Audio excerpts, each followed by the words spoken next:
Hello, everybody, and welcome to the Tough Love episode where I rage at you because I'm angry at you. That's actually not true. I'm not mad at you. I'm actually just disappointed, which is worse.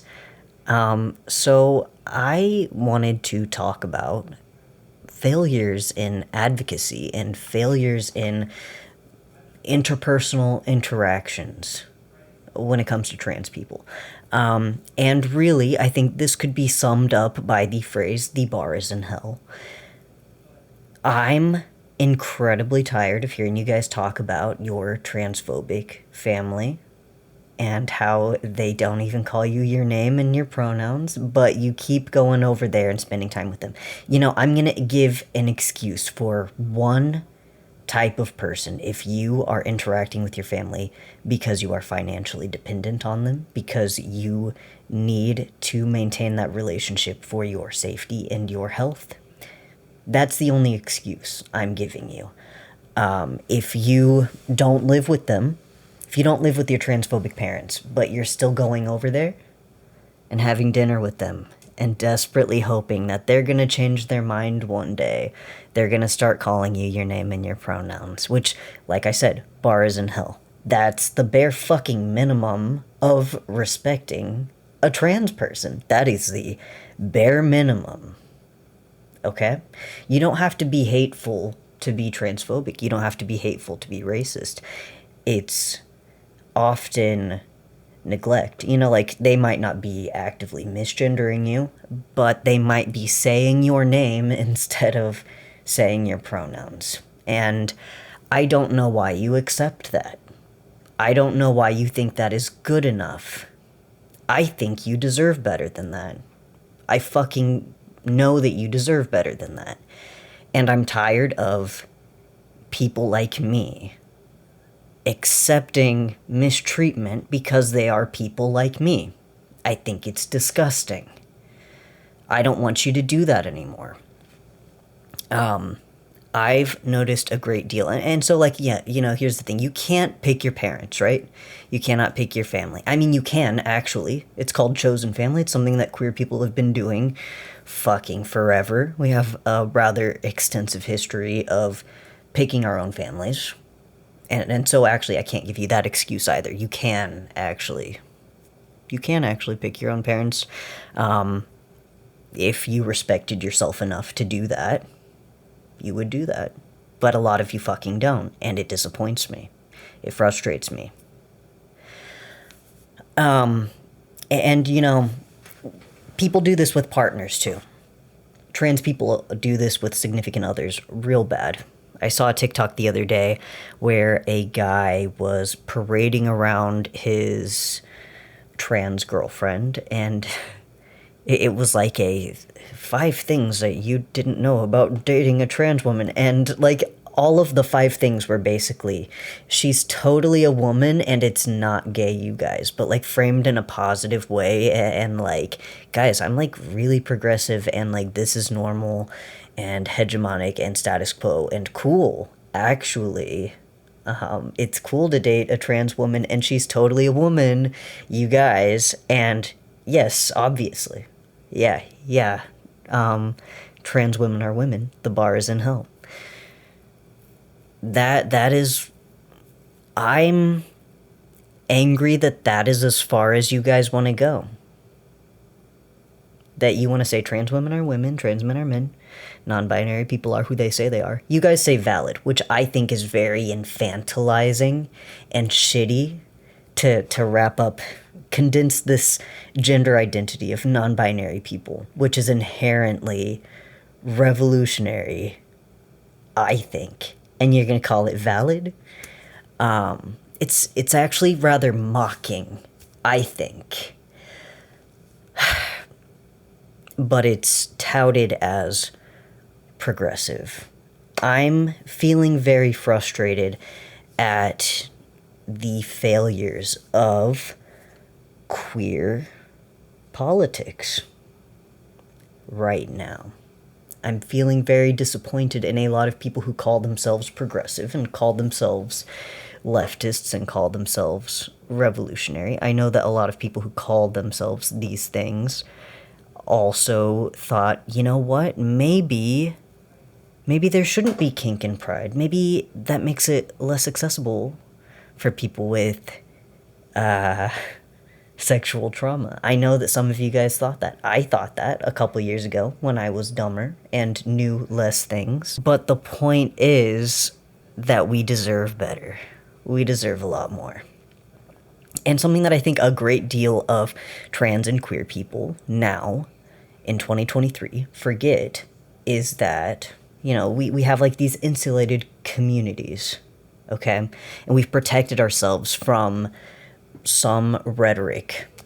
I'm not really sure what the cause of this forgetting is, this amnesia is. But I need you guys to know that to a great deal of people, you're not exactly human. You're not exactly a human being to them if you are trans. And so I don't know why you want to do this bullshit where you're compromising your identity. You're compromising the language that you use to describe yourself or your presentation or any number of things to appease a demographic that sees you as mentally ill, deluded. I need you to understand that they are never going to see you the way that you see yourself. A great deal of them aren't anyway. I'm not saying that it's a waste of time to try to convince them otherwise, because yes, people can change. Yes, people can get better. But the appeasing and the appealing to conservatives is just something that I find, frankly, pretty fucking pathetic. And I would like to see more of us moving away from that tendency.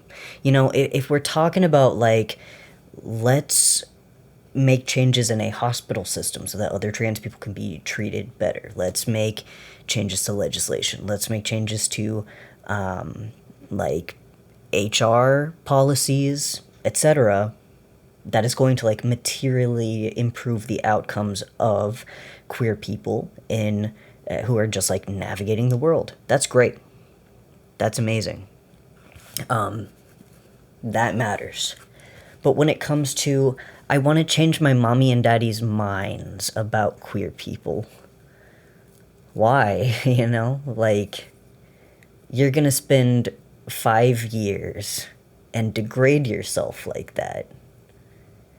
And when I hang out with you, I have to listen to you talk about how you're, like, kissing their feet. Just got their entire feets in your mouth. And you just take this abuse. Because why? Why do you do that? Why do you do that with partners? Like I said, you know, like, you are biologically, well, probably biologically related to your parents, and that might be one of the weird conservative ideas that you have about family, that you want to imagine them as family because of that blood relation. Again, as a queer person, I really fucking do not understand why you feel that way at all. I'm pretty sure, like, as a queer person, it should be, like, pretty easy to comprehend the fact that, like, DNA does not equal family. I think that should be uncontroversial among queer people, actually, which makes it incredibly bizarre to me, and very hard for me to empathize with and wrap my head around. Yeah, you know, I just don't get it. I don't get it.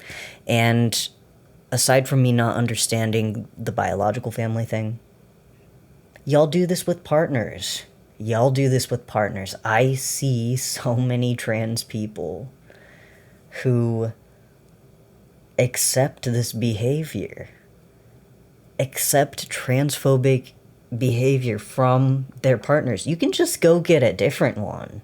Do you not understand that there are a lot of people out there who fucking think that you're sexy as hell the way that you are?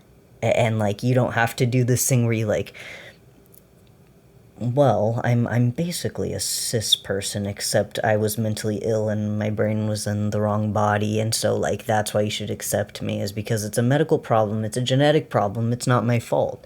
You guys doing shit like that, even if you're not true scum, even if you're not medicalist.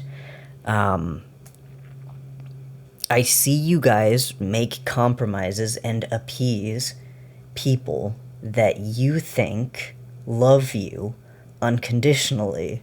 I don't know how you think, you convince yourself that they love you, but you're also like, well, my boyfriend says that he likes me, but like maybe he won't be attracted to me if I start testosterone, or like he's been asking me to not get top surgery. He said that if I get top surgery, then he's not going to be attracted to me anymore, and like we might break up if I get top surgery, and I don't really know what to do. Fucking, why do you want to be with somebody who's asking you to make those compromises? The fuck is wrong with you? Do you not. We live in a transphobic society, of course, I get that.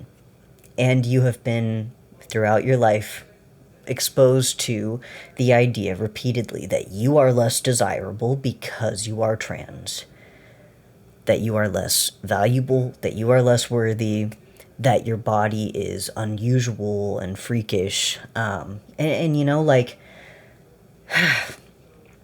when I started T, before I started testosterone, I knew exactly what I was going to lose, because before I started testosterone, I was, or I appeared, as a cis white woman who was conventionally attractive. I had the long, whatever the fuck my hair color is, blondish, reddish, something, down to here, just a little bit wavy, mostly straight.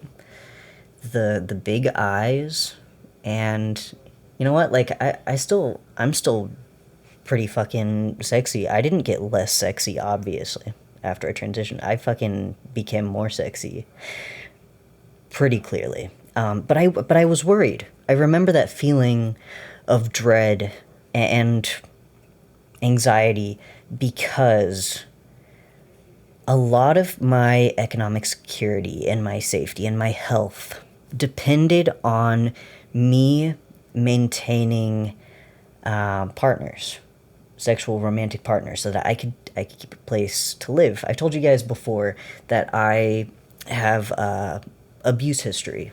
My parents were abusive. I was in a big hurry to get out of my abusive parents' house whenever I turned 18. And so I moved in with a guy that I didn't know very well. He was a boyfriend, and then I got abused a whole lot while I was living there for a few years. And then after escaping that, I eventually had to go back to my parents' house.